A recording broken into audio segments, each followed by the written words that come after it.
The Psychedelic Integration Coach and Psychedelia, Psychedelic Experience Integration, are a collective of professionals and peers interested in the potential psychological and spiritual healing properties of psychedelics.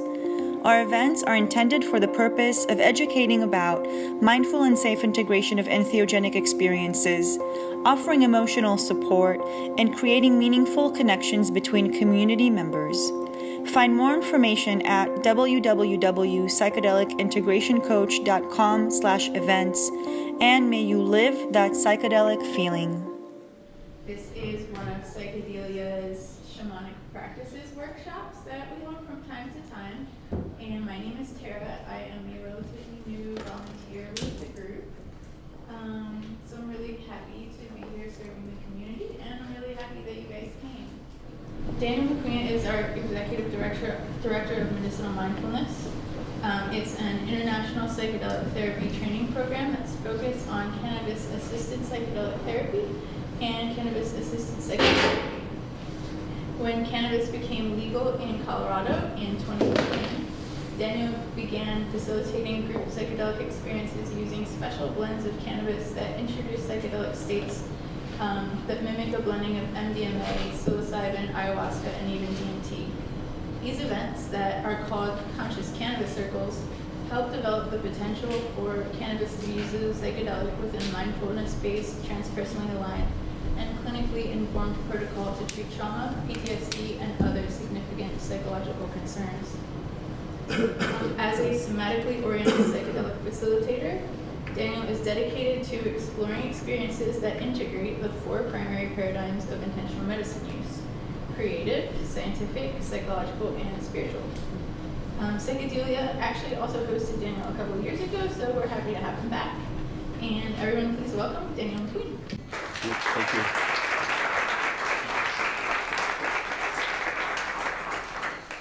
Yeah, thank you so much. Can everybody hear me okay? Is this working? I'd like to just say I'm grateful to be back in LA. This is my third trip here. It was about 3 years ago that we did that first talk, and I'm seeing some familiar faces and a lot of new faces. So thanks for showing up to this and meeting me on a Friday night. I'm here in LA for a psychedelic conference, and I want to use the opportunity to introduce our work again and share what we're up to. And I gotta have people show up for me to do that, so I'm really grateful. And I was thinking of the last trip we did here. So it included a couple of Conscious Cannabis Circles, so some small groups, and we did it in someone's private home. It was a really nice experience, and it's the first experience I had done outside of Colorado. So Colorado became legal in 2014 recreationally, and I don't think it was recreationally legal here at that time when we did that 3 years ago. So we just did it because we could and wanted to share. It was a little quiet, but it's about 12 people each night, and it was very LA. Like it was the first time I noticed a difference in the energy of a geography, for example. And so like I'm used to working out of Boulder, and so it was like a nice surfer groove to the energy of the experience. And then at one point, we had some windows open, and there was some hip hop playing outside, and all of a sudden I was like kind of grooving with it, listening to the hip hop. I'm like, I wonder how this has affected everybody's experience, so I just sat with it, and then all of a sudden this little orb of energy came into one window, and it was playing the hip hop. I could literally hear it move across the room, and it popped right out the other window. And I was like, how do I explain this type of phenomenon to people? This is so bizarre. It was like a sound ball, and made of musical notes. And so these are really magical experiences working with cannabis in that way. I'd like to thank Psychedelia and the communities here. LA is such a diverse psychedelic community. So I really want to acknowledge and honor that there's so many different voices and so many different empowered orientations here. That's something very unique, So thank you again for showing up. I'm going to kind of give an update. You all 3 years ago were also the first group that was really more interested in psychedelic cannabis than the other things I was talking about. That was really the first time that had happened. So I've been doing psychedelic work full-time with cannabis for about 5 years now, so again, since 2014. And it's been a hard sell. A lot of people don't understand, like, oh, you can do this work with cannabis. Cannabis just gets you high. It's a recreational drug. It's like alcohol or whatever. And so it took a while for people to say, hey, wait a second. And it took me a while to really figure it out. So I'd like to share a little bit about that story tonight. So in some ways, it's an update from 3 years ago. And I'd also like to invite you all to ask questions. We're going to do a presentation, and then there'll be a Q&A at the end. But you don't have to wait if you want to ask a little bit more info about something that I'm speaking to. Can you speak a little bit more into the mic? Sure. Yeah. Is that better? No, maybe. Let's make sure that's good. Thanks for asking about that. So I'm just going to keep talking here. And is it even working? Is there a switch in it? Did it switch off in the transfer? Ew. Okay. Oh, here we go. But maybe. Okay. Okay. All right. I think it came loose. All right. Well, that's better. I can hear myself now. All right. Yeah. Is that too loud now? Are we okay? All right. So I'm here for the conference, and then I'm heading to San Francisco after this weekend, doing a talk at CIIS. It's like a live interview or something at that program, and doing a couple of circles in San Francisco.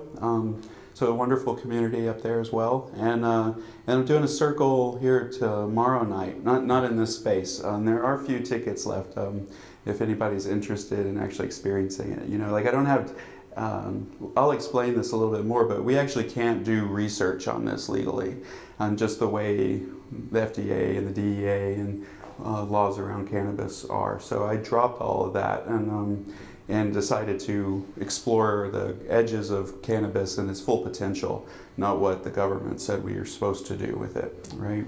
So I don't have data in the same way, but I can say, hey, I understand that you're skeptical that cannabis can be used as a psychedelic, right? Me too. And why don't you come play with us and try it out, And so it's verifiable in that way, for sure. And I'll be back. We're playing around with the idea of a West Coast tour so I have two little girls, and they'll be 5 and 3 soon, and so renting one of those like America RV rentals, going up from San Diego to Vancouver, and like we're actually reaching these what do you say, critical masses, where we're able to start doing that now, and share this work in circles and in individual sessions and things. So that's super exciting. It's super exciting. We might even be able to go. I have a student in Anchorage, so we might even go all the way up to Alaska, because the entire West Coast now, from South California to Alaska, is cannabis legal, including Canada, right? And just to be aware, so everybody, we're all interested, you had to agree to a statement that you're not going to share illegal substances here, right? And the laws, we do the same thing in our groups and the psychedelic societies in Colorado, right? Let's pay attention to that. We want to be safe, and cannabis is legal. It's we don't have to wait for it to be approved through the FDA, in the studies. I don't have to get a prescription from a medical doctor to work with the people. It's safe to use with other medications, right? And we can provide full, on a pretty regular basis, like ayahuasca level type experiences with it, and even beyond that. I know that sounds wild, and I'm still I'm still surprised by it sometimes,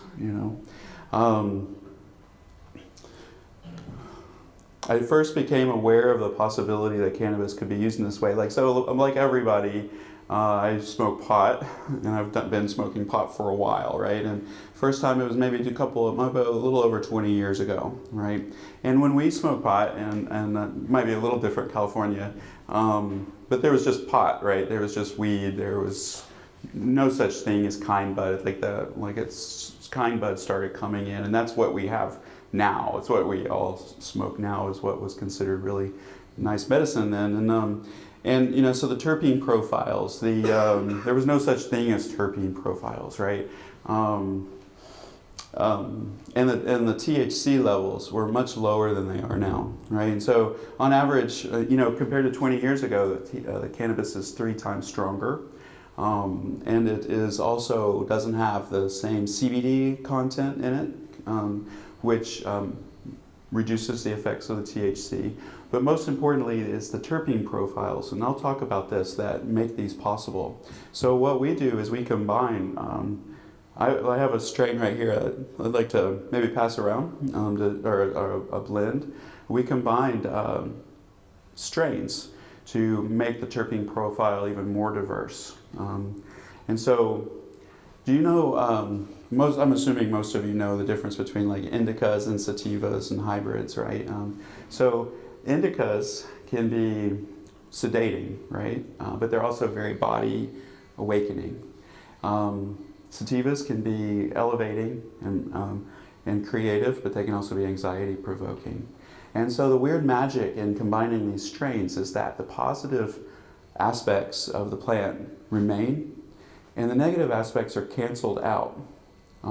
So the sedation, the heaviness of an indica is canceled out by the anxiety of the sativa and vice versa. And so what you have is a super elevated state that's very body aware, without the anxiety or paranoia that sometimes is associated with extreme levels of cannabis use, right? Or edibles and things, right? So who has tripped on cannabis? It's like, you know, it's been usually an edible maybe, you know, more often than not it's an edible. And like the last time I tripped on cannabis on an edible, you know, like I took about half of what I thought was a dose and it was probably twice what a dose was. And I went through these like moments, like I would have these panic attacks. It was purely physiological, just panic attacks. And then I would breathe through it and then I'd start laughing hysterically because like I should have known better. Like this, I do this professionally. So professionally, right? And I'd laugh and then I'd go into another panic attack and I'd laugh about it. And it took hours. It was hours, right? So this is what most people associate with psychedelic level cannabis. It's not fun, right? Or you vomit, you know, or think you're having a heart attack. There's a lot of people call 911 in Colorado when they take too much pot because they think they're having a heart attack or dying. And so they'll vomit, have panic attacks, and then trip for 5 hours. That's not fun. Like if that's what you think psychedelic cannabis is, then why would you do that, right? But with the strains that we're working with, we're able to adjust it to amplify the positive effects and just clear out the negative, right? So you're able to increase your intake and not have the negative aspects associated with it, panic and such.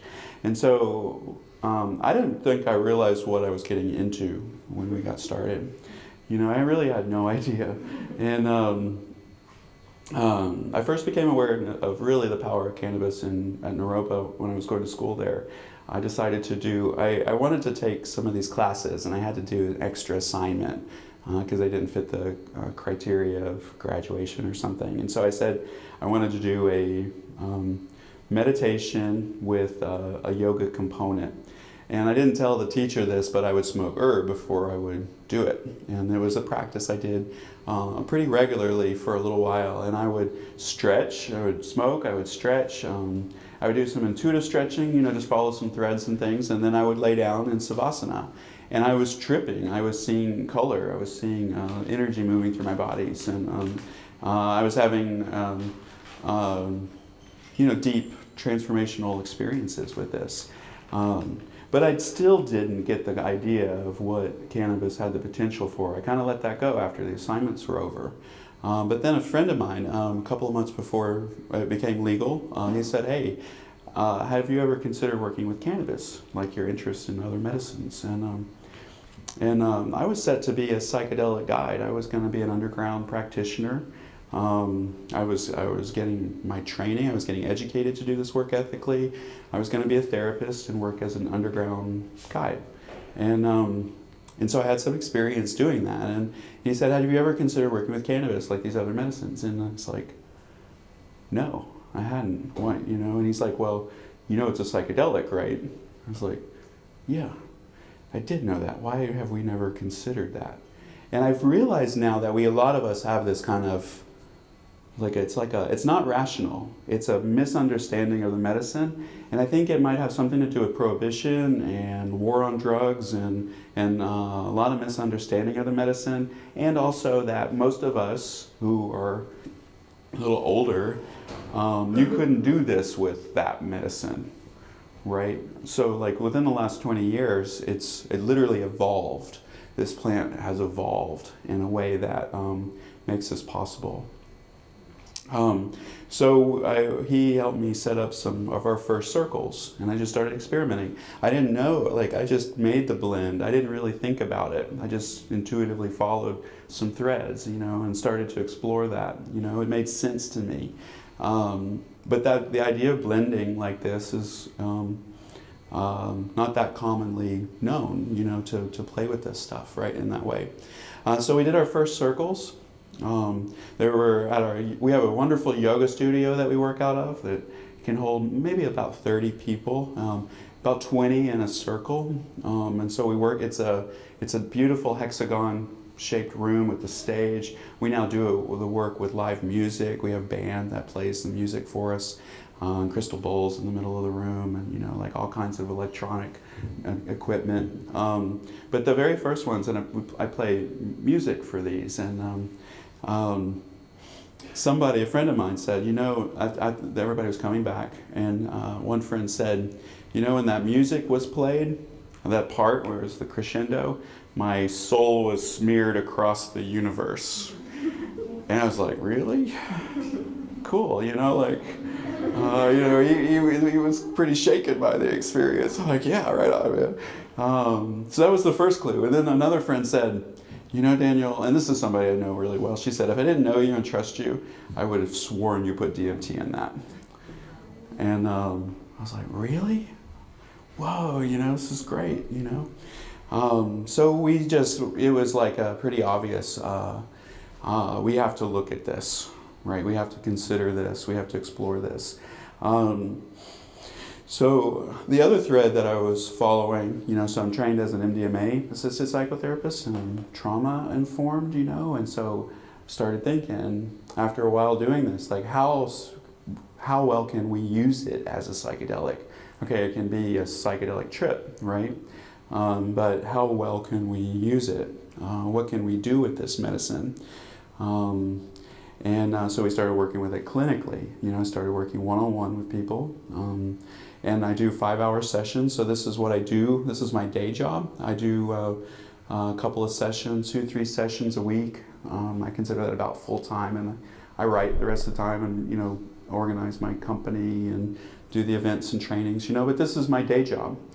People fly in for a couple of days session, 2 5-hour sessions, and I provide a psychedelic trip with cannabis for specific intentions. And I would say the group split between 2 types of people coming. One, they're curious, or they're medicine people, and they're want to develop a relationship, a different kind of relationship with cannabis. Or they've never done medicine before, so especially since Michael Pollan's book has come out, getting a lot of inquiries. People have never done anything like this before. So it's a really wonderful trip for new people who've never done something like this, and then also experienced people get a lot out of it. I can talk more about that if you'd like. And so there's the explorers that we play with, we work with, and then there's people that are coming for real serious clinical concerns, and specifically trauma related, I would say. Cannabis is a powerful medicine. There was a recent study that came out, people who are using medically, a third are using for mood disorders, so depression, anxiety, and PTSD, right? A third are using it for pain management. It's a wonderful healing tool for that and provides a lot of relief. And then about 15% are using it for sleep, so people are using it. They already know that they can use it for these purposes, right? But what we're like, well, how can we maximize the effects of it? How can we potentiate that? How can we develop that further? So I practice a form of mindfulness meditation with my clients that's guided and therapeutic, and it's obviously a plant medicine, but as a psychotherapist or guide, oftentimes I can't distinguish it from MDMA work, like what's going on, what the person is experiencing. They might be shaking, trembling, releasing trauma somatically, their arms and legs, and they might be having, really strong memory recall from difficult experiences to help with that, like recall, consolidation of the memory that MDMA people talk about, right? But the benefit is they don't have that methy side effect or withdrawal or the come down afterwards, right? So it's a little stabler in some ways for people with severe trauma. I don't have to do like suicide evaluations every day for the week after, right? It's a stable medicine. People generally, oftentimes after a psychedelic or MDMA, people don't sleep as well because they're still kind of wired from the experience. Whereas with cannabis, they sleep better than they have in years after these journeys, And then we get to do it again. We get to do it again the next day. So if you were to do MDMA or other work, they don't recommend you do MDMA 2 days in a row or weekly for a while, right? That's that can tax the nervous system and the brain. So it's a really powerful medicine. So I dropped everything. I dropped being the idea of being an underground guide. I dropped that whole identity. I realized I wouldn't be speaking here if I were an underground guide. And there was a part of me that just can't shut up about this, so it didn't work for me to it's like keep a secret. Like, can you keep a secret? I can't keep a secret. We're doing something really special here. Why the hell would we want to keep this a secret, right? It's very special. I wish there were, I have this internal debate how much I would share with about the experiences that I have with people. And what I was thinking about is, I don't feel comfortable, to be honest, sharing a lot more than just general things that have happened.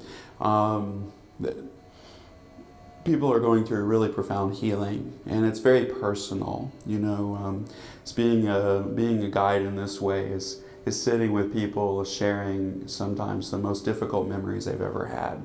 And there's a huge range of that in our society, what that can look like. But so I'll share more about my own experiences in this work. And I don't identify as a psychotherapist. I personally find that label extremely limiting, and my first interest in psychedelics was spiritual, and exploration in nature. So I really identify as a guide in that way. Just like I think of I tell people, look, I'm on the boat with you. We're going on an adventure together. I'm not some voice up here floating over you. What happens to you happens to me because I'm on the boat with you. We're going out and we're going to do some big work, to help whatever it is you're working on. And I will be right there with you. And as a guide, I take the medicine too. And not everybody does that. So my wife works as a Cannabis-Assisted psychotherapist, and she doesn't imbibe with her clients.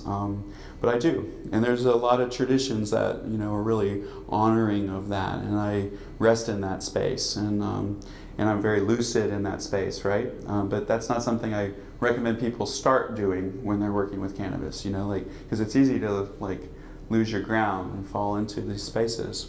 But whatever is happening in the space with the person is happening in me as well. There's like a mirroring effect that happens, and I am on the journey as well. And what I've wondered is like, wow, did I really need that much healing? You know, like maybe so. Maybe humans can really carry a lot, and maybe this medicine can be something that we can go back to again and again and again in a very safe way, neurologically safe way, emotionally safe, physiologically safe way, but still deeply meaningful, you know? Does that make sense? You know? Yeah. I tell people I have the best job on the planet, and it's the hardest and the most meaningful job I've ever done, you know? I sit with people. I used to joke that I smoke pot for a living, which is very true. And that's okay. I'm like accepting of that and honoring of it, and I treat it with respect, but I imbibe pretty regularly, and that's okay, right? Like it is a useful tool for getting through the day.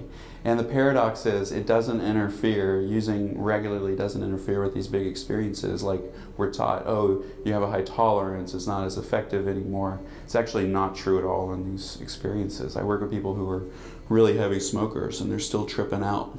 Yeah, you have a question? Yeah, so just to be clear, so everything you're talking about, like the bowl music light that came in and the similarities to MDMA, that's purely through only exogenous input is cannabis? That's right. Yeah, no, I have had full visual hallucinations, and I'm sitting up, so let's talk about that. All right, here we go. Like, so this, I'll talk about this at some point. There's some really great info on this. But I was planning on talking about all of these things anyway. So let's talk about the spirit of this plant and the spirit of this medicine. I don't know then like how it affects, how it works, like chemically speaking, why it does this. It's not the same as like these tryptamines and other things that have these specific neurological reasons that people trip. What I suspect is that, it's an adaptogen, right? And it brings homeostasis to our system. It provides us whatever we need in any moment, right? Whatever you need, there's a strain for that. What other medicine can say that, right? That right there is amazing. And so if you say, hey, I need a psychedelic, she says, okay, let me show you, here's a possibility for you. So it's an adaptogen. It brings us back to homeostasis, but it can also disrupt our homeostasis like a psychedelic can. And so the question is, maybe our our advanced thriving space is very psychedelic in nature, just our natural state. People who've never done a psychedelic have profound psychedelic trips, but people who have had psychedelic experiences before often describe it as other medicines they've taken. So more often than not, people who have had ayahuasca say that was just like ayahuasca. I know that sounds strange, and I recognize that. I'll talk about the differences too. But that's a really common experience. People who've taken a lot of psilocybin, it was just like psilocybin. I've had experiences that were completely indistinguishable and as trippy as LSD, like full LSD trips. I've had experiences that were full-blown DMT trips. I've witnessed experiences on cannabis that were 5-MeO DMT, just like it. I've had experiences and I've seen experiences that were just like peyote experiences, completely indistinguishable from like the awakened, the frontal cortex awakened space and hallucinating, like literally seeing things in the room. So what the hell is going on here, right? Like, how possible is this? What's really going on? And I don't know, actually. And the other thing is, it's I really don't. And if anybody says they do, they really don't know. They really don't know, you know. And it's also very much like MDMA, and so hybrids, you know, like the third leg of cannabis or sativa, indica, there's hybrids. Hybrids aren't really in between the two. They're more like a third leg, and third leg is very heart opening. So hybrids are very here, and so certain strains, certain blends can be like just like MDMA, but again, it won't be like that like crystalline, like trippy experience, right? It'll be more earth based than MDMA. It'll be more plant, a vibe of a plant medicine than MDMA. The primary difference, and so as a harm reduction tool and an opportunity to, I'm making sure, can everybody see me with the, I'm trying to find a good spot where everybody can see me kind of wandering around a little bit. As a harm reduction tool, you can assess people for their readiness to take other medicines with this. And sometimes it's a really great first step. Like I get a call, it's like, I've never done ayahuasca or never done anything before, I'm going to Peru. Or I want to go to Peru, or I'm thinking about going to Peru, that scares the shit out of me, what do I do? It's like, come try cannabis, you know, like it's a good first step. And at the same time, people are having like people who know, people who, and I've heard this, I don't know how many times now, who have had real big psychedelic trips. I've heard this, wow, that was the most intense psychedelic trip I've ever had. I'm like, really? You know, like I'm still so surprised by it. Every day, every time I do it with people, I'm like, wow, I can't believe that happened. Like really, that's amazing. Yeah, you had a question? At the ceremonies, what's the add? People smoking it or eating it? Yeah, that's a really important question. So the question is, do you smoke it, do you eat it? So how about I introduce you to the medicine? And I have a request. So this is a sacred plant to me. This is a sacred little jar I'm going to pass around. And so I'd like to really ask you to be mindful of how you pass it. And I'm going to pass it with the jar lid open so you can smell it. This is pure flower, no concentrates, no hash, no oils, it's just the flower. And again though, the flower nowadays can be 20 to 30% THC with these incredible terpene profiles. Cannabis, so think about this, cannabis is a psychedelic flower. That's what it is. And we are imbibing the nectar of a psychedelic flower to have a psychedelic trip. So it's really unique in that way. You know, there are other flowers that are like, you know, that are psychedelic, but not like this, right? And so it's the nectar. And so as a plant medicine, it's very feminine, right? And it's a shapeshifter. So it's also a little bit of a trickster, right? Totally a trickster. Like look at America. But it shapeshifts and it can shift into other medicines. And it's associated with the mother spirit and the great mother, the earth mother. And so as dispensary people and people who are growing, like how do you treat the feminine? It shows up in how the gardens are grown, you know? And so they can be honored and really valued and treated with respect, or they can be totally commercialized and covered in poison and mass produced, you know, and used like other things we use in this world, you know. So this is a ceremonially intended batch blend.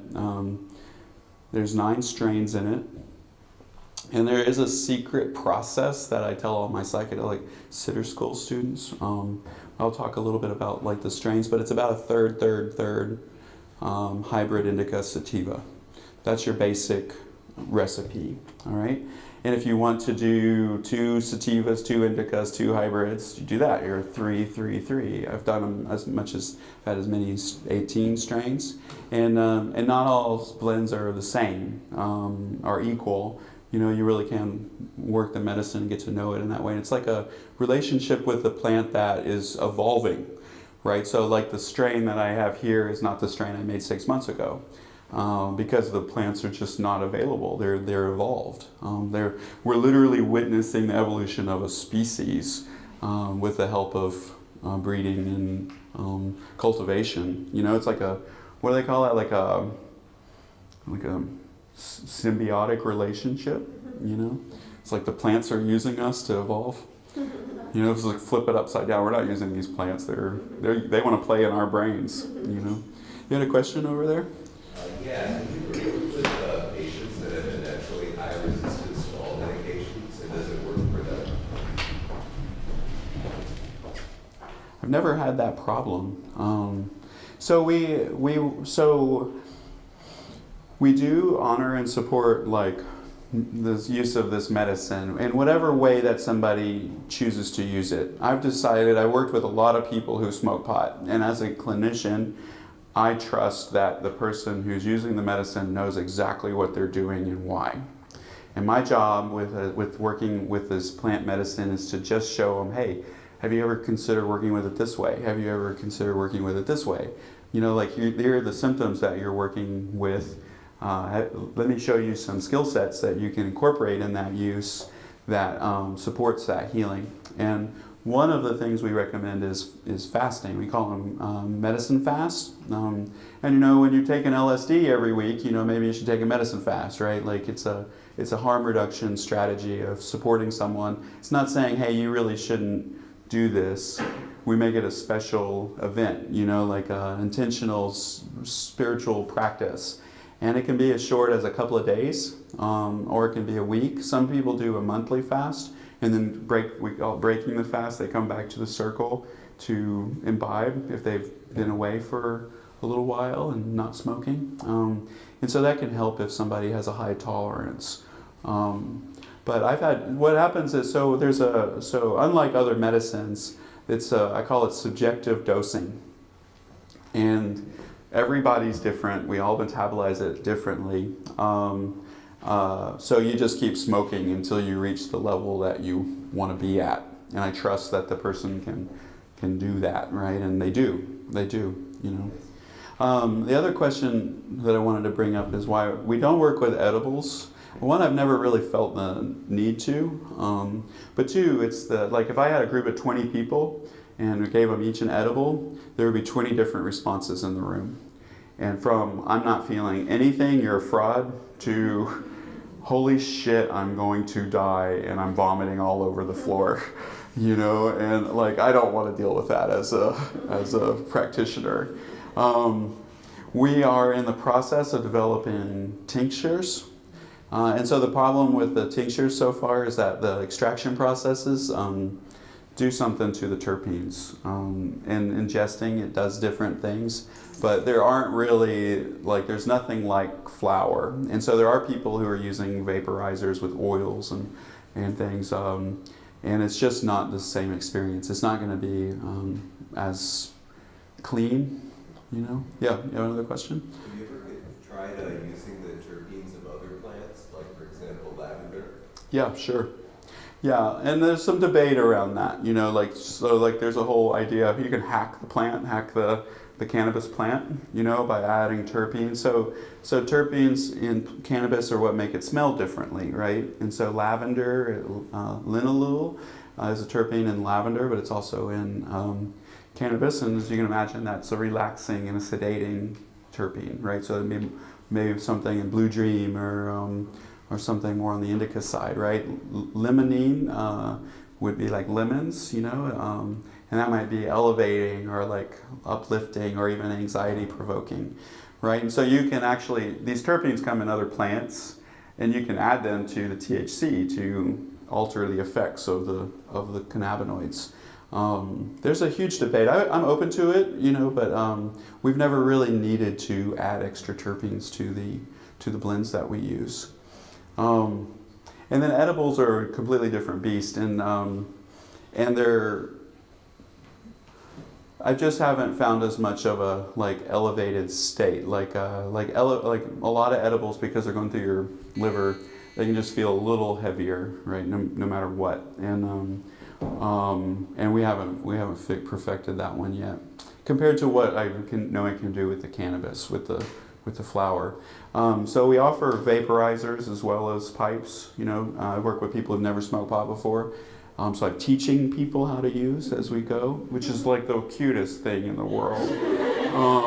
Let me show you how to use the vaporizer. I give a little instructional, or here's the carb on the pipe. You have to put your thumb on it, It's really sweet, and people are very excited, to use in this way.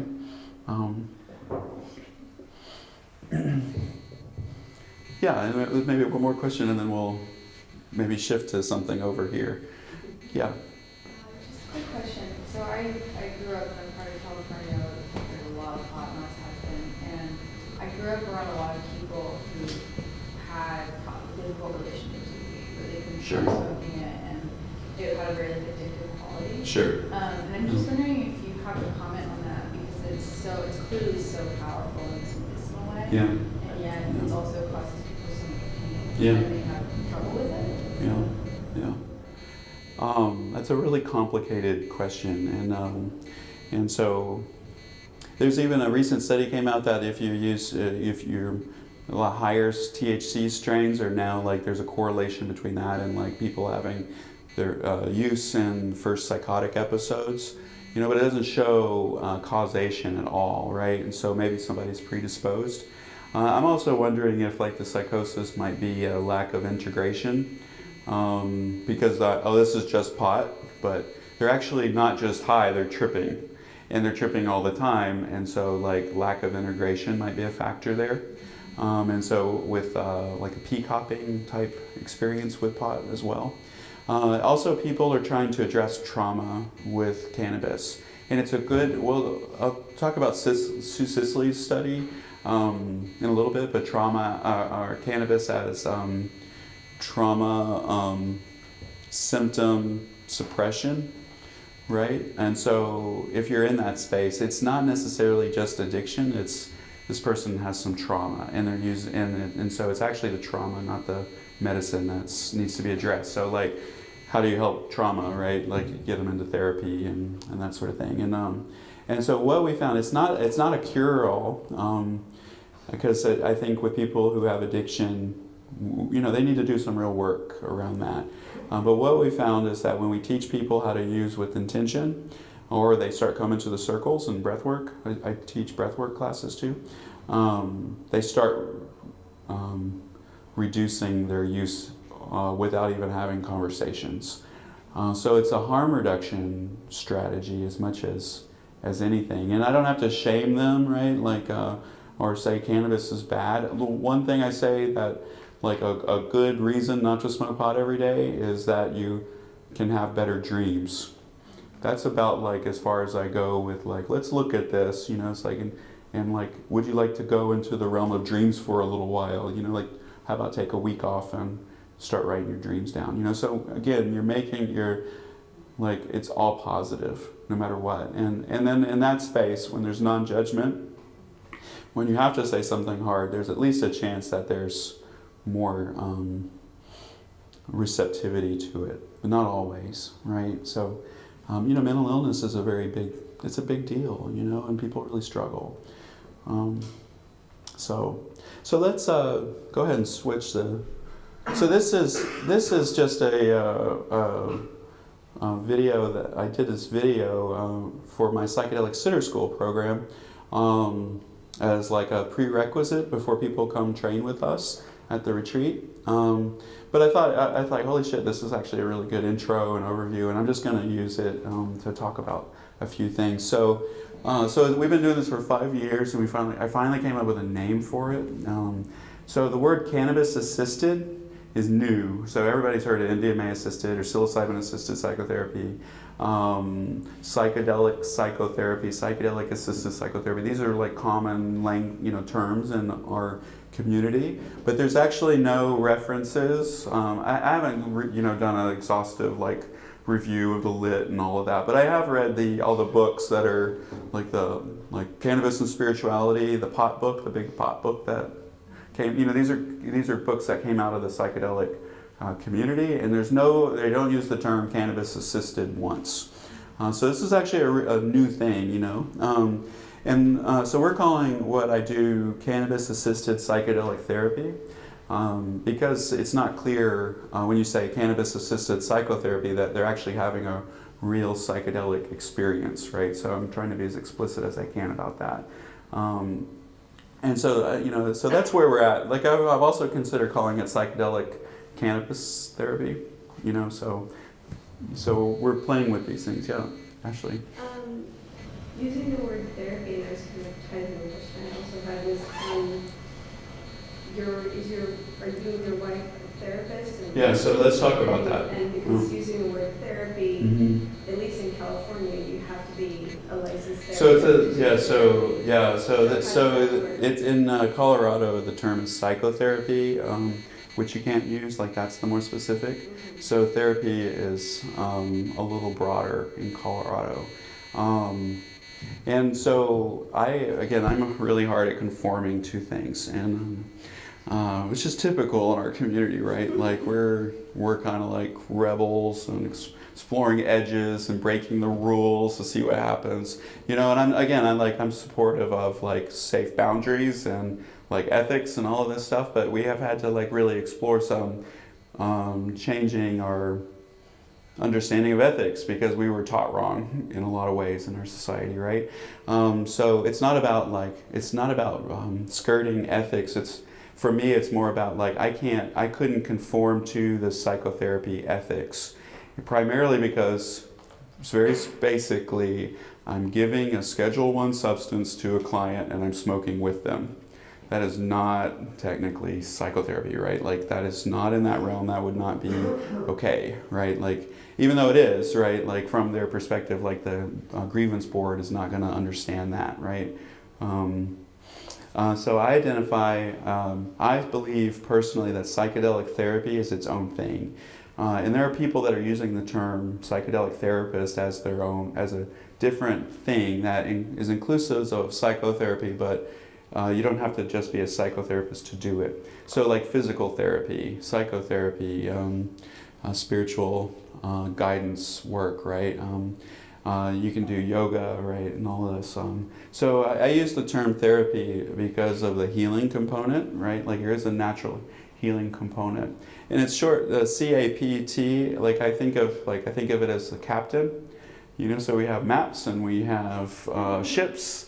You know, it's like maybe we can have some captains too, and that's what cannabis is all about. Is agency. And we'll talk a little bit more about that, but that's the primary difference is you never feel like you completely lost control, and it provides agency. So this is what I'm working with right now, and then cannabis-assisted psychotherapy is a subset of what I do. So it's a shorter session, it's more psycholytic, it might be very MDMA-like, but it's not like tripping out, right?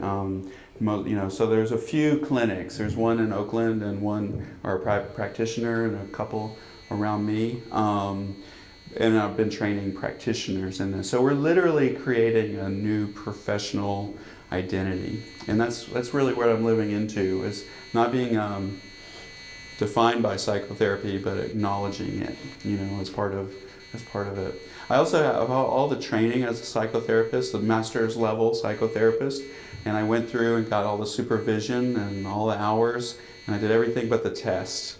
And I sat there for a long time. It was a little while ago, and maybe now, 2019, I would recommend that you get your license and you become a psychotherapist to do this work. But my path is more of a community organizer and a trainer and working the community energy, and that's very different than psychotherapy. So I personally dropped it. Yeah. Can I ask, so the flower, you were saying, it's a mixture of third, hybrid, third, how did you decide which strains to mix? Like, what metrics did you use? Yeah. I'm non-scientific. Sometimes I use a pendulum. Sometimes I listen to it and sit with it and talk to it. I'll smoke it and meditate with it. And then, so when I first got started, I would combine this strain with this one and sit with it. And I combine these two different strains and sit with it. There's a lot of research and development that came into this. I smoke pot for a living, right? Like, this is what I do. I make, I sit in my meditation space and light candles and get my strains out, and I have a beautiful mortar and pestle, and I'll sit and pray with it and mix it with intention, and then mix it with the old batch so that there's a spiritual lineage with the medicine. It's very not psychotherapy, the way I work, and this is how I work, and I'm fine with that, right? But that's not for everybody. I'm super explicit about my orientation on my website. I have disclosure statements like, this is what you're going to get into if you work with me, So I said there's like pick three strains. What I would recommend at that level is find us one that smells right to you. And it doesn't necessarily mean it's good, smells good. Some of them can be really funky, but there's some attraction. So let your nose decide the strains. But you can start experimenting with it and getting to know. And I have a particular dispensary I go to, so I know their medicine really well. And sometimes I tweak it after I make it. Like, oh, this is a little on the sativa side, so I'll add something to it.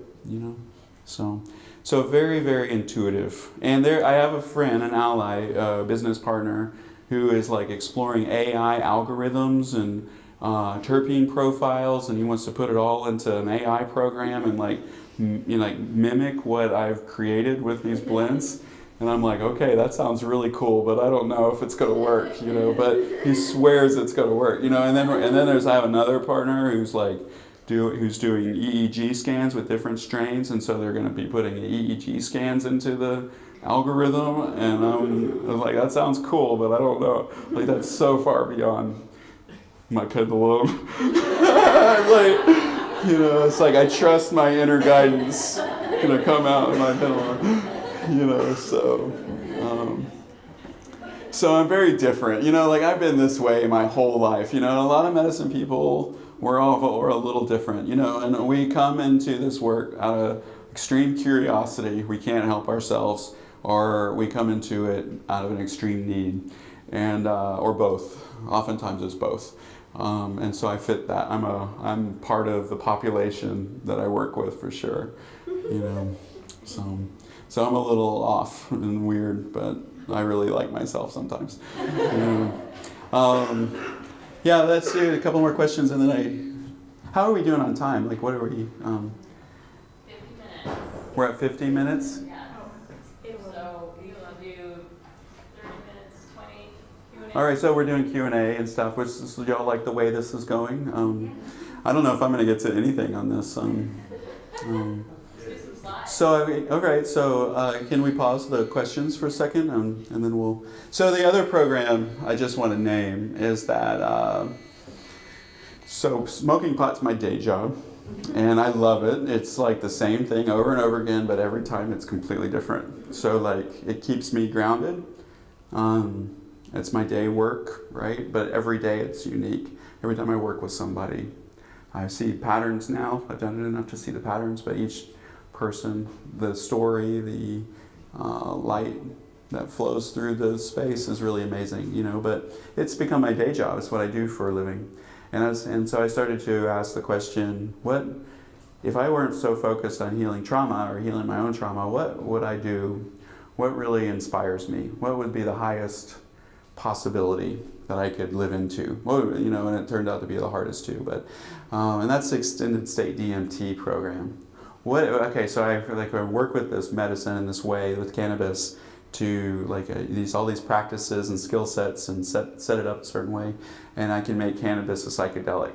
What would happen if I did that with a psychedelic? Right? Wait a second, what would really happen there? And there's extended state DMT. I won't go into it tonight, but I have some great videos online on our Psychedelic Shine YouTube page and stuff if you're interested in that. But the idea is, so the way DMT works is you have an experience, you smoke it, 5-7 minutes later you're back, or you're coming down, you're not in the peak state.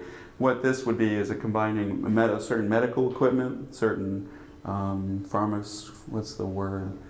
Pharmacokinetic models, you know, of like absorption rates in the body and all of this, and a specific medical device. So the idea is you plug someone in, you program it, and then you push a button, and they can go they go different stages, different depths, and they can stay in it for extended periods of time. And then if there's a crisis, or if they're ready to come out, or it's completion, you push another button, and they come down 5 minutes. And so I'm just really fascinated by this. And DMT is totally illegal.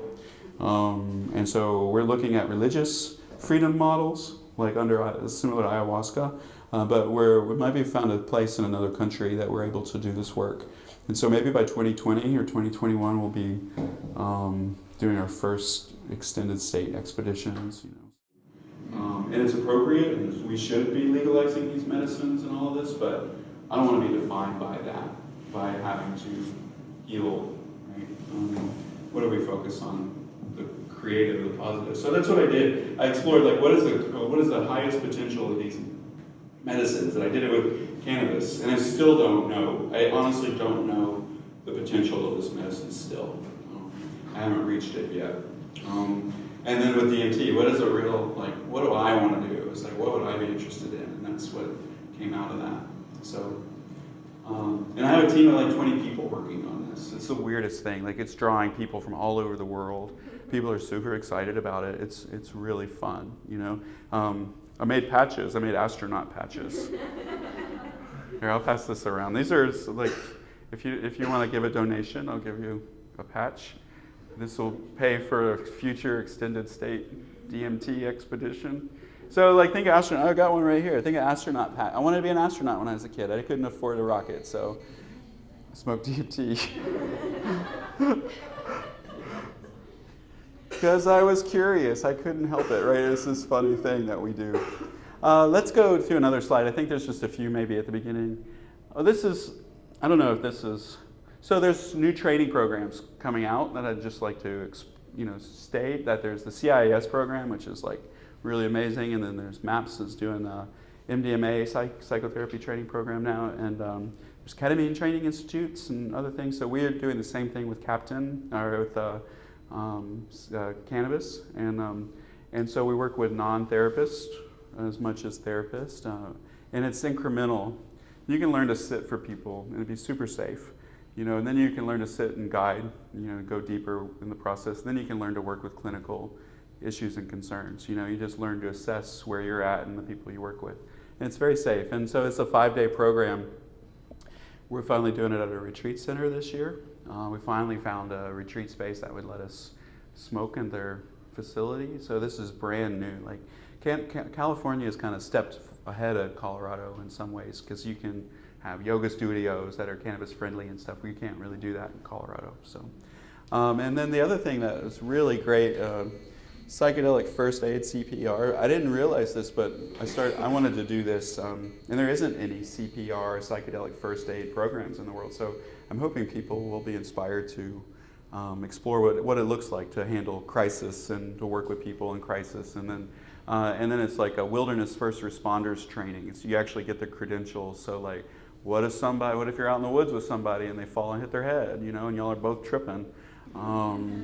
What if somebody looks like they're having a stroke or a heart attack? What do you really do in a situation like that? And I've never had to deal. I've seen overdoses before, but I got an email from the Boulder Dance Coalition a couple of years ago.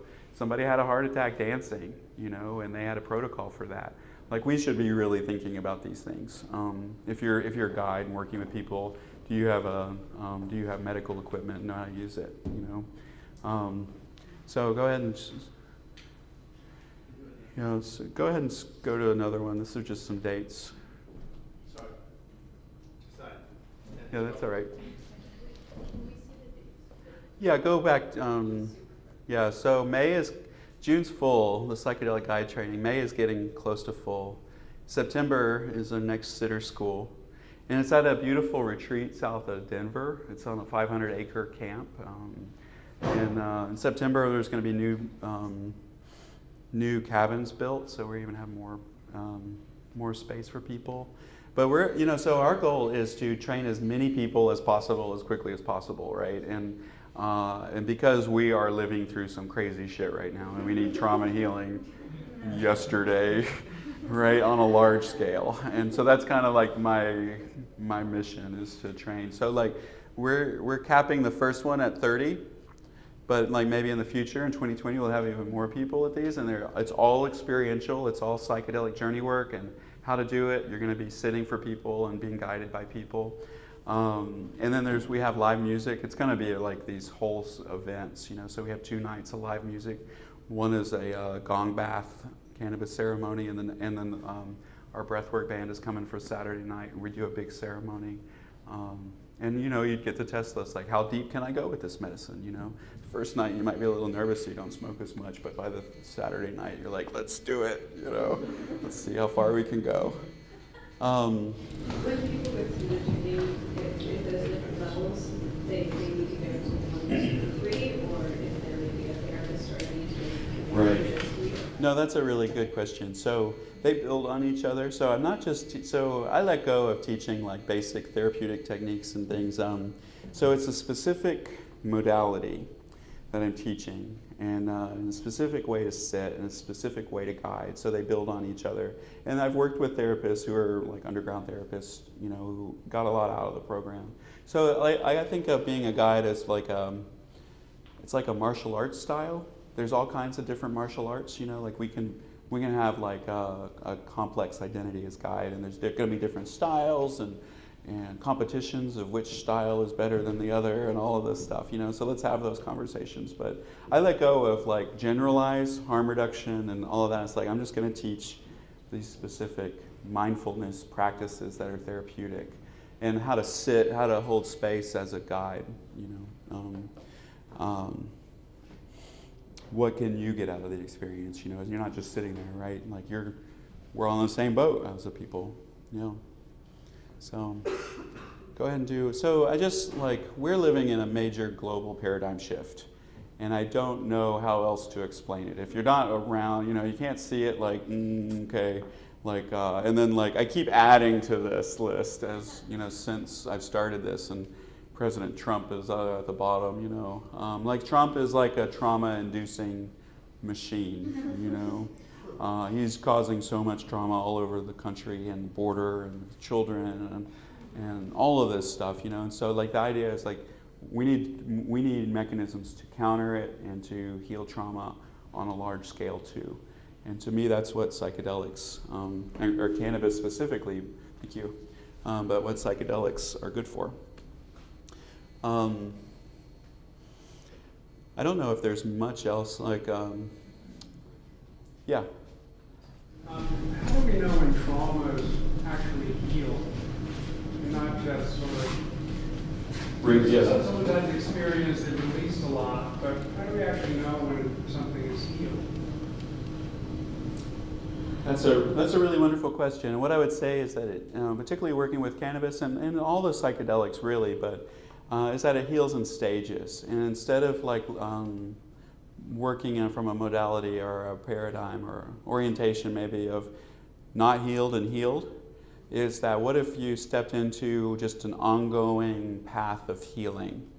And because symptoms just continue to get better in comparison, you just feel better. And you feel lighter. You have more space around emotions, and they're not as triggering, or you don't feel as much pain and tension in your body as you did. And I call it working with cannabis and working with psychedelics, I think it's like a psychedelic flossing.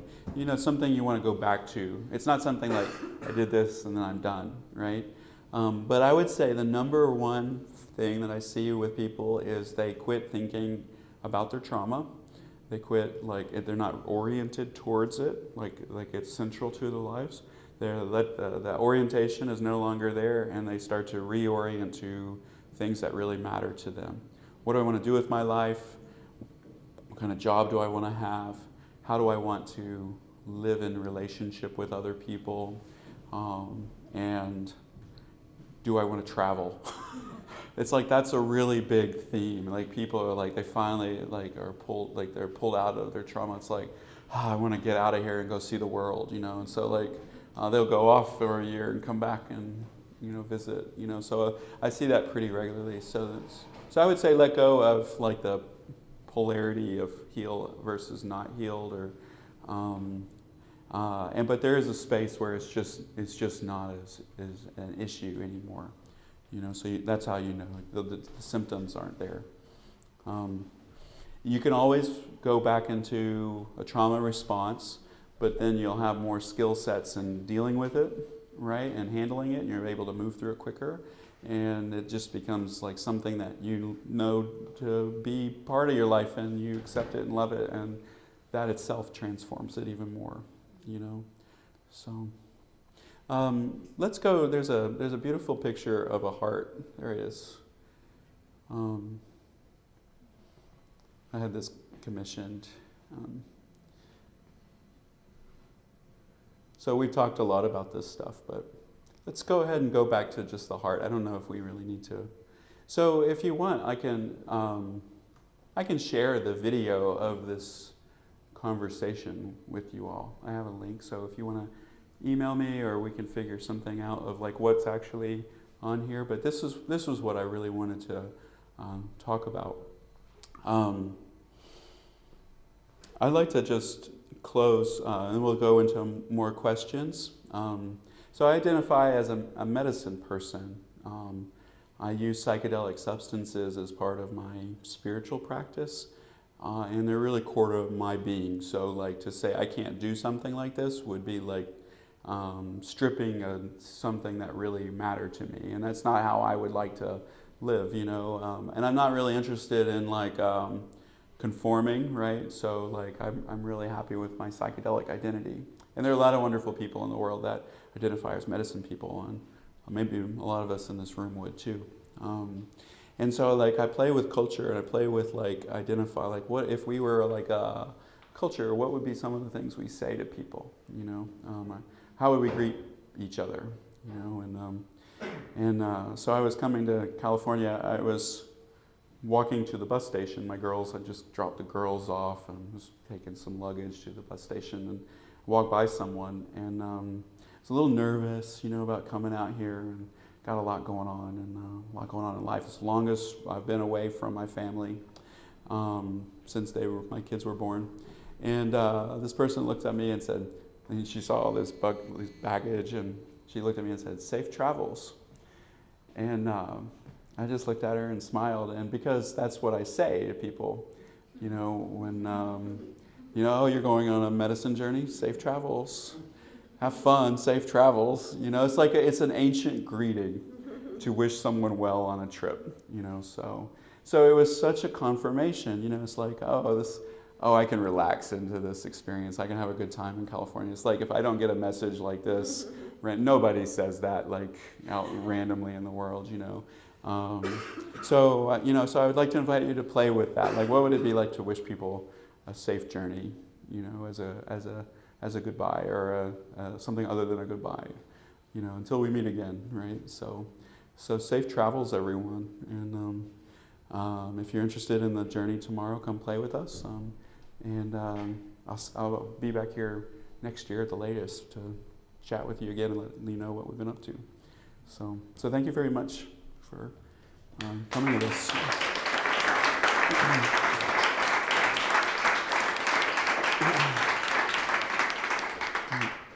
So I think we just check here.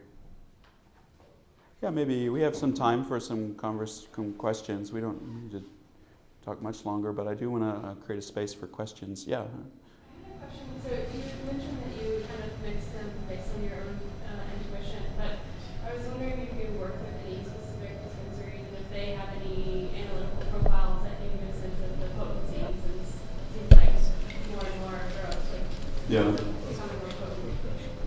Yeah. I've looked at terpene profiles, you know, and it's like I don't like. It doesn't compute to my brain. And this is where the AI program really comes in. Like it's really complicated data. it's not just and sometimes these terpene profiles will have 20 to 30 terpenes in them, and or these cannabis strains. Do it by smell, so you can smell different terpenes, and that seems to be a major factor. Like I said, I've been working with the same dispensary for several years now, so I really know their medicine and how they grow it. So in the THC probably would be something I would be paying attention to, and you want to try to find all your strains to be at least over 20%. And if you can get the average over 25%, it's even better. But if you can't, and I mean this is California, right? You should be able to find some pretty good herb. You just smoke more, you get some really good clean medicine, and you just smoke more. I can feel, because I've been smoking organic cannabis for so long now. Like if somebody gives me something and it has a contaminant in it, or something nasty, it'll stop me up, and I can feel it. I don't like it, and so really organic, high quality. If you can find one grown with intention, those are the things I would be looking for, and what smells right to you. Yeah. Have you ever used extracts, like smokable extracts, cannabis? Yeah. For that purpose? Yeah, for sure. Yeah. I've tried dabs and other things. I felt like there was just too much cannabis or too much THC in these, and it seemed to almost interfere with the psychedelic state. And so it's not about like full, heavy, just pure THC doses. But we've tried it with hemp. We've tried it with all kinds of things, or not hemp, but hash. We do work with hemp strains too with breath work. So that's the other thing. No CBD in your strains or in your blend is a good way, because CBD is a natural anti-psychedelic. And speaking of CBD, so I'm a harm reduction guy. This is nano-encapsulated CBD. Nano-encapsulated means it's absorbed in your through your membranes and doesn't go through your liver. So just a couple of squirts, and within a minute or two, you'll feel it, the effects of it. Somebody's having a panic attack or something like this, or hyperventilating. If they smoked, what's that? Is that hemp derived or full spectrum? This is hemp derived, but there are some full spectrum versions coming on the market. I don't have any sort of financial relationship with these companies, so I'm not recommending a particular product. But nano-encapsulated CBD, it can help panic attacks with cannabis. So if somebody's really struggling or really uncomfortable in their body, hey, would you like to try some CBD? You don't have to stay in that state. And the other cool thing is it might be really useful for other psychedelics. Like somebody's having a crisis with other psychedelics. Everybody in here should be keeping this in your little pouch, that you carry. So cannabis, here's another magical cure thing about cannabis, is that the antidote to the medicine is in the medicine. So you can't say that for any other psychedelic. Hey, you're having a really hard LSD trip? Here, you should take some more LSD. Right? Like, you just can't do that. Oh, you're having a hard mushroom trip? Here, let me give you some more mushrooms. Maybe, I guess, with peyote they say that, right? But it's not an antidote. You're not going to come down. I will say one more thing about that. It does reduce your blood pressure, lower your blood pressure. So if you're already prone to low blood pressure, just make sure you're not going to faint when you stand up after you take it. All right. In the back over here. Yeah. Thank you so much, Daniel. Yeah. I'm curious, especially because of what you're speaking to for your practices for selecting strains and building relationships with these strains. In some of the plant spirit medicine traditions that I've explored with herbalism, I've met practitioners who have claimed to form such a relationship with a certain herb or a certain medicine that they can actually, in a meditative state, without taking it as a tea or in any sort of extract, just kind of call upon it as an ally and sort of access. Sure. And I'm curious if you've played with that at all, if you've kind of if you have any strain allies that you can kind of call on, even if you're not imbibing. Maybe not you personally, but if you have experience. Yeah, that's a good question. I feel like I'm tripping all the time. So I might not be the best person for that.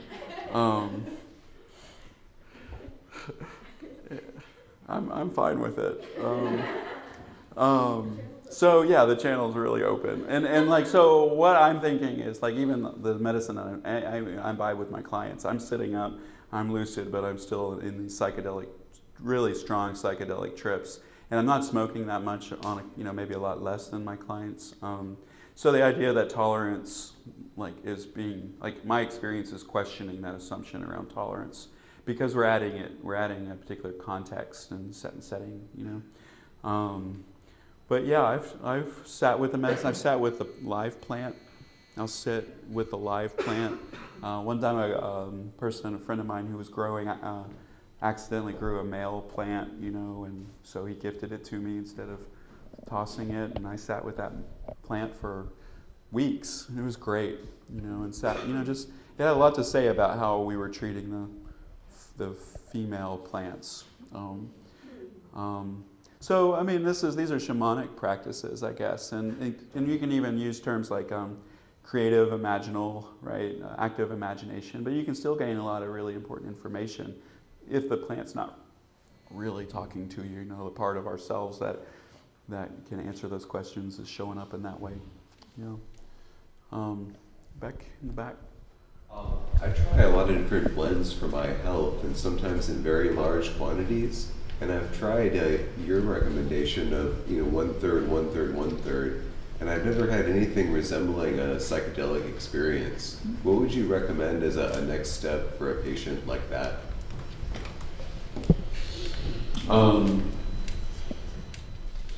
You're a pretty regular smoker. You use large doses. Regularly, I have an unusual condition that makes me very non-vulnerable to any kind of medication, whether it's Novocaine, alcohol, or cannabis. So I would increase the dose more, so your dose is your dose, and it's very safe. But I would lay in a comfortable position where you don't have to hold up your body. Would be my first recommendation. And I teach this stuff. These are like practices that I teach. So the first one is what we call gentle stillness. So you take as much as you can, whatever you feel is appropriate for you. You're the judge of that. You can always sit up and smoke more if you're just not getting there.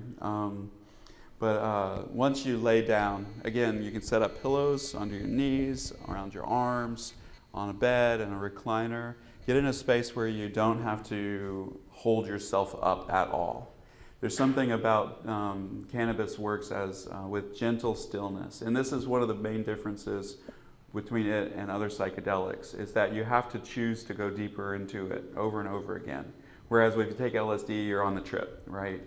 If you sit up or you're on mushrooms, or it's like, say you smoke DMT and you sit up, you're going to be still really tripping on DMT, right? Like, there's no question about that. With cannabis, you sit up and you're still really high, but you get to take a break from the trip. So one of the things we found is that a gentle stillness is really important to that process. If you move a lot, it'll shut the process down repeatedly. But if you start twitching or moving or jerking, you let that happen. It's a very healing experience. And this is based on somatic experiencing and other somatic psychotherapies.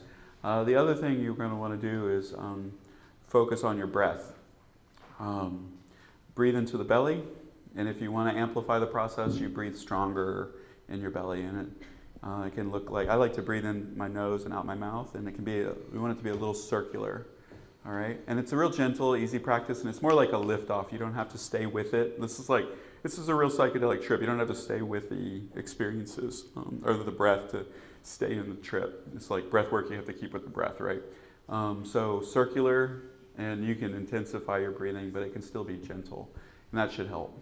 Do you ever use like meditative trance states to achieve that kind of gentle stillness?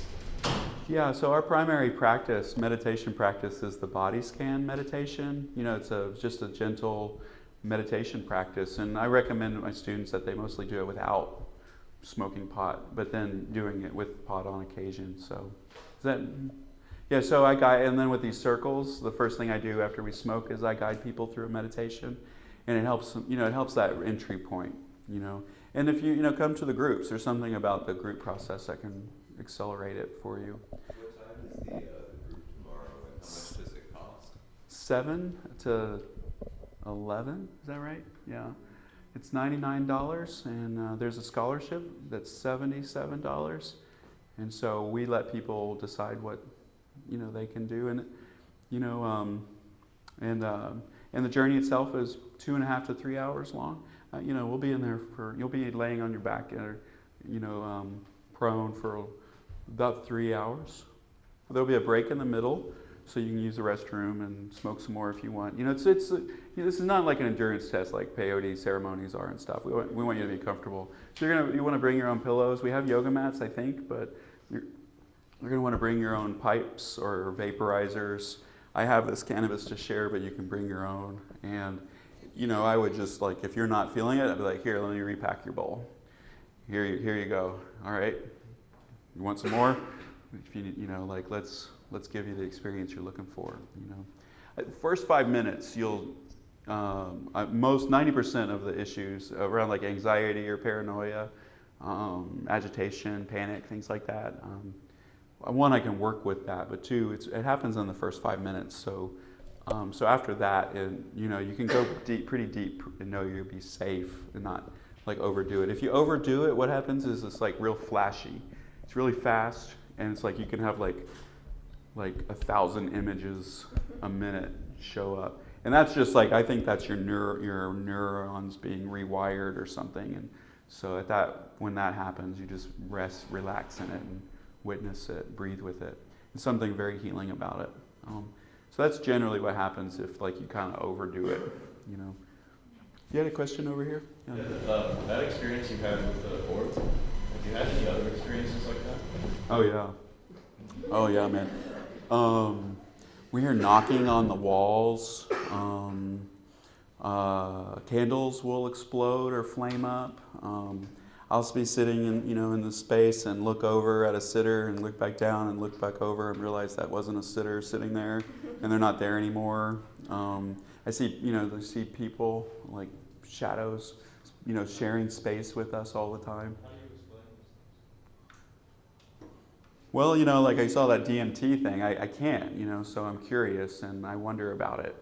And it feels we've had these experiences. They feel, Dr. Strassman talks about it feeling more real than real, right? So it's really hard to ignore that you see somebody over there and then they're not there anymore, or just as something happens really significant in the room, the whole speaker system blows out and does something really funky. It shows up in the speaker systems a lot. So that's why we really try to have good equipment, because it does weird things to the speakers. See light. We see light. Sometimes it looks like a haze of white light over everything. Sometimes you can see the light coming out of people's eyes when they come out. People's faces are structurally different before and after the cannabis circles. They look different. Usually about 10 years younger. So it's good for your... Yeah. Yeah, I'm 154. Didn't grow my hair back. I'm really bummed about that. Maybe a couple more questions, and then we'll create some space to have a community, hang out. Yeah. One information and then a question. So I was in the mass clinical trial for MDMA-assisted psychotherapy. I was one of the original subjects back in 2005. That's great. Yeah. You worked with Annie and Michael? Yeah, they're my therapists. And I've been in durable remission and then relapsed, and now I'm in durable remission from an accidental blood dose of cannabis, which has blown my mind completely because it was on par with... You mean it helped you? The cannabis helped you into a more of a remission space? And, because I couldn't go back into the study, etc. Yeah, right. And I was looking for answers and feeling wow, I'm in it, it's everything now.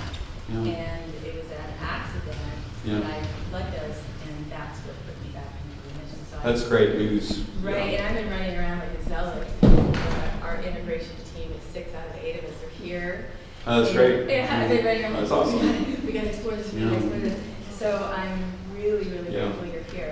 But my question is, you were talking about the laying down and meditating, relaxation, and so I've been working ever since then with mindful, intentional, therapeutic breakthrough, but it's almost always with extreme athleticism or dancing, almost like non-ordinary states that I was getting into without any medicine, and then I added the medicine now, and it's like With cannabis added cannabis to it? Oh, absolutely. Oh my God, yes. It's amazing. A super indica kind of, and I can still just launch. And so it's extremely active for me. And with its therapeutic, transformational, hallucination, everything.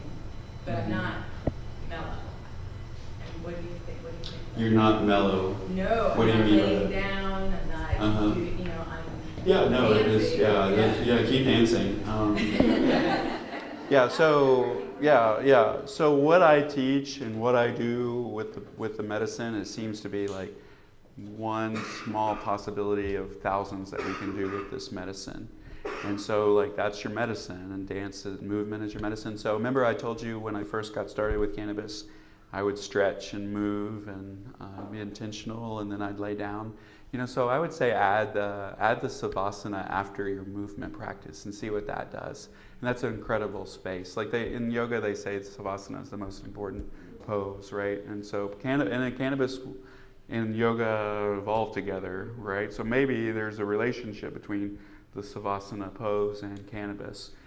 So try that after the movement, but don't stop the movement. It's great. Yeah, so not everybody has that capacity to be sitting up and tripping on cannabis, but it's a key.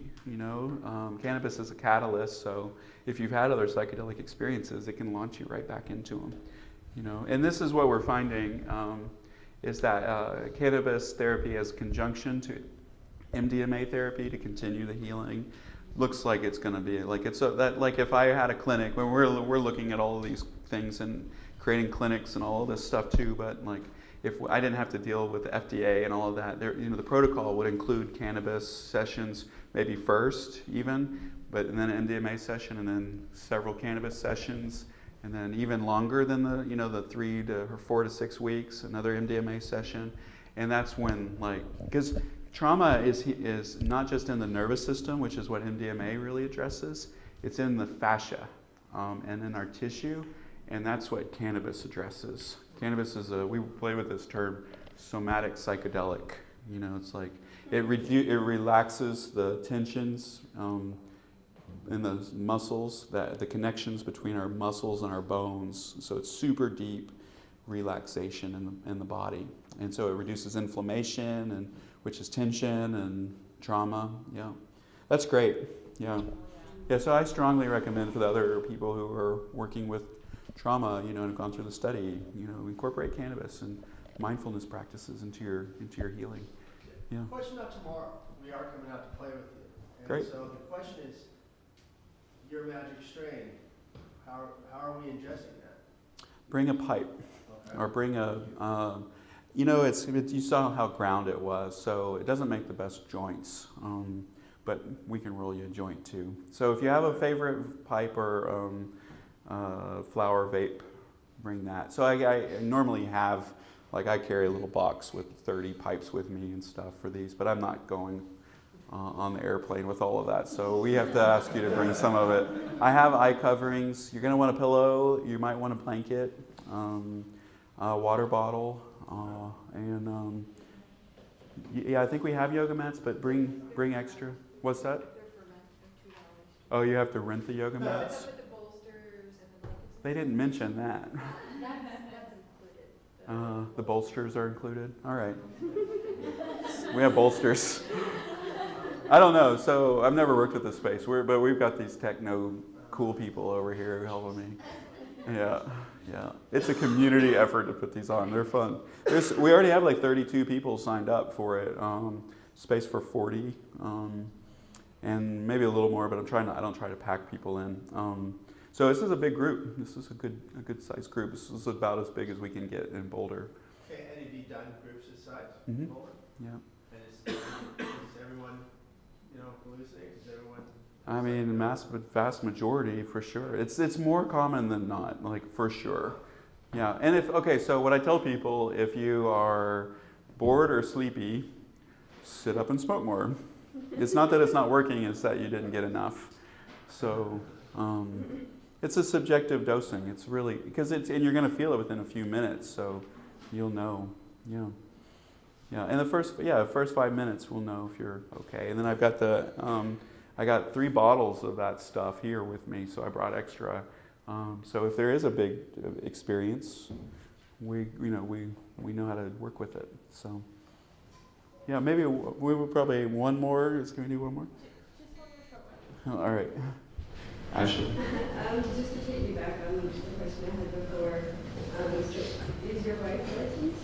My wife is licensed. Okay. Yes. And then how does she work with that? All right. Yeah, these are really really great questions, and there's no precedence for this, and we're also going to be working with a medical cannabis psychiatrist who might prescribe it for PTSD, and then we work with that. So that's one way we're looking at protecting the clinical therapist.